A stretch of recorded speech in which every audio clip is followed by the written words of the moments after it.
Good morning, have a wonderful day. Priya సహోదరి సహోదరుడా, జ్ఞానం చెప్తా ఉంది మీరు నేర్చుకుంటూ ఉండండి, మీరు ఎప్పుడు నేర్చుకోండి. అంటే మన జీవితము ఎప్పుడు కూడా నేర్చుకోవడమే, టిల్ ద ఎండ్. చనిపోయేంత వరకు కూడా ఈ ప్రపంచంలో మనము అన్నీ నేర్చుకుంటూ ఉండాలి.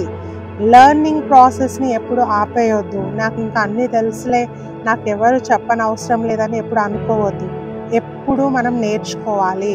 కొన్నిసార్లు మన చుట్టూ జరుగుతున్న ఇన్సిడెంట్స్ ద్వారా గుణపాఠం నేర్చుకోవాలి. కొన్నిసార్లు మనుషుల యొక్క ఆలోచనలను చూసి నేర్చుకోవాలి. దేవుని వాక్యాన్ని విని మన జీవితాన్ని సరిచేసుకోవాలి, నేర్చుకోవాలి. ఎవరైతే జ్ఞానాన్ని వ్యతిరేకిస్తారో, జ్ఞానాన్ని తోసివేస్తారో వాళ్ళు పశుప్రాయులు అని వాక్యం చెప్తా ఉంది. ఒకసారి చదువుకుందాం.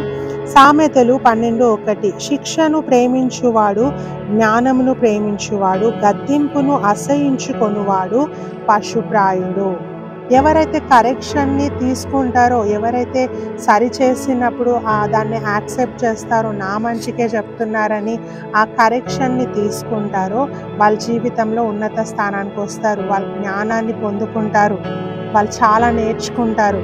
అదే గద్దింపును ఒకవేళ నువ్వేంటి నాకు చెప్పేది, నాకు అన్నీ తెలుసులే అని మనము ప్రవర్తిస్తే మనము పశుప్రాయులం అవుతాము, లేకుంటే మనకు మనం హాని చేసుకునే వారం అవుతామని వాక్యం చెప్తా ఉంది. సో ట్రై టు లెర్న్, నేర్చుకోండి, ఇంకా నేర్చుకోండి. దేవుడు మిమ్మల్ని దీవించి ఆశీర్వదిస్తాడు. God bless you.